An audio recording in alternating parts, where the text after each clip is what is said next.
Hingga penghujung tahun 2023, lebih dari 1.600 orang Rohingya tiba dengan perahu di Indonesia. The world largest refugee camp from Bangladesh. So today we are here approximately 200 our male and female. So we here because of when we leave Bangladesh camp, we don't safe here. Camp are burning different kind of unknown party. We don't know our camp are burned in fire. Para pengungsi Rohingya ini menghabiskan waktu berminggu-minggu di laut setelah berlayar dari Bangladesh, di mana sekitar 1 juta orang Rohingya mencari perlindungan di kamp-kamp pengungsi. Apa sebenarnya yang mendorong pengungsi Rohingya untuk melakukan perjalanan berbahaya seperti ini?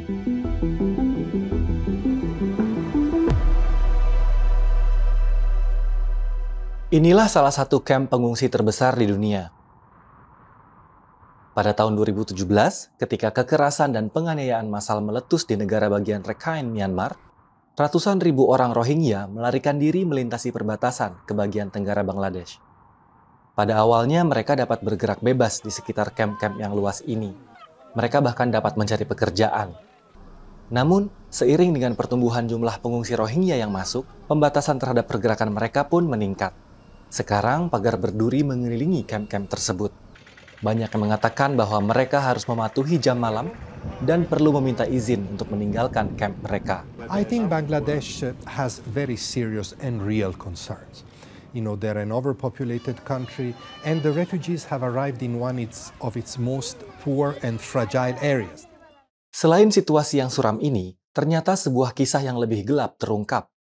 Menurut Human Rights Watch, terjadi lonjakan kekerasan di kamp-kamp Rohingya antara kelompok bersenjata seperti Arakan Rohingya Salvation Army (ARSA) dan Rohingya Solidarity Organization (RSO) serta geng kriminal lainnya. Groups like ARSA can actually increase violence with the hopes of consolidating power, right? They want to create conditions of insecurity, make people nervous. And the reasons they want to do that is that a group like ARSA can then come in and say, we can protect you, but you have to give us your allegiance, your loyalty, or resources. Pemimpin Rohingya yang ditunjuk oleh pemerintah Bangladesh untuk mengelola para pengungsi, disebut Majis, dianggap sebagai informan dan sering menjadi target oleh kelompok-kelompok bersenjata tersebut. Para pemimpin ini ikut serta dalam ronda malam, bergabung dalam pasukan polisi, dan mengidentifikasi anggota kelompok bersenjata seringkali di depan para tersangka itu sendiri. Pada bulan September 2021, pembunuhan seorang pemimpin Rohingya yang terkemuka, Muhibullah, menggemparkan komunitas pengungsi. Beliau telah mewakili orang Rohingya di PBB dan di Gedung Putih, Washington DC. Komunitas Rohingya berduka atas kematian beliau.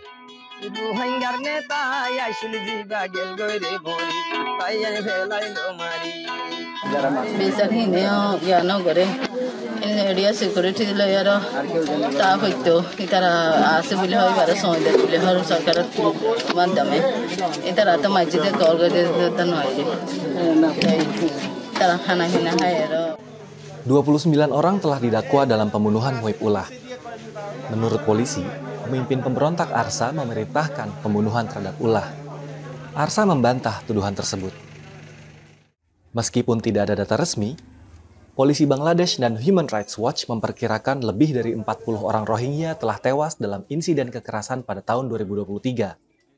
UNHCR juga mencatat 1.400 insiden serius dari Januari hingga September 2023. 1 month ago, it was happened for me. One group are kidnapping me, and 5 members are trying to kill me. When ARSA group is kidnapping me, then they are demand 5 lakh Bangladeshi taka. I didn't get 5 lakh, but I was give 3 lakh taka. When I give 3 lakh, they are releasing me. After releasing, before 1 day, 5 people are trying again to kill me.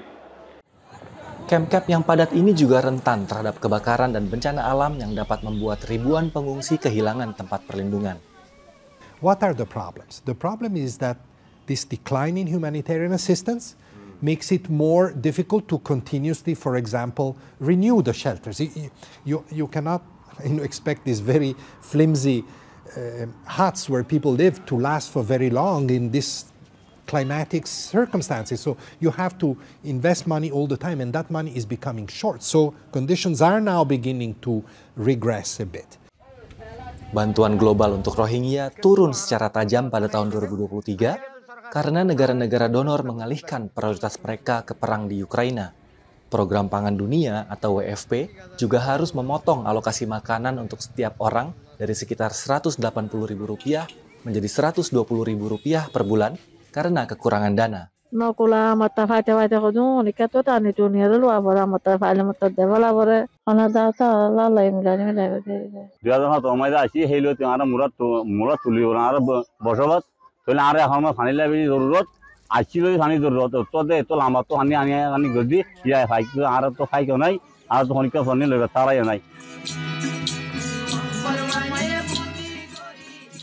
Untuk menyampaikan keluhan mereka, beberapa orang Rohingya beralih ke puisi lirik. Keluhan musikal ini yang dikenal sebagai tarana semakin banyak digunakan sebagai alat protes.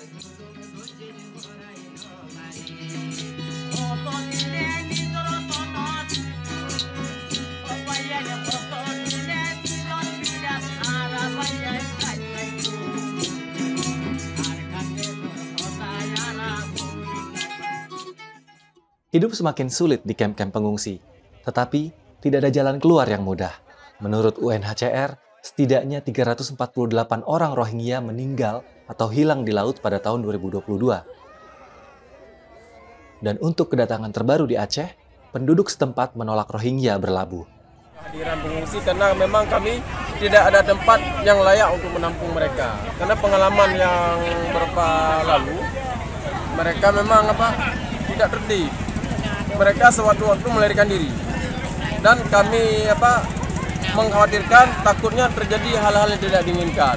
Makanya bukan kami tidak peduli dengan rasa kemanusiaan, tapi mereka sewaktu-waktu memang melarikan diri. Terdapat dugaan kuat ada keterlibatan jaringan tindak pidana perdagangan orang dalam arus pengungsian ini. Pemerintah Indonesia akan menindak tegas pelaku TPPO dan bantuan kemanusiaan sementara kepada pengungsi akan diberikan dengan mengutamakan kepentingan masyarakat lokal. Seiring berlanjutnya krisis, Rohingya mendapati diri mereka terdampar, terombang-ambing, dan tanpa tempat bernaung yang aman.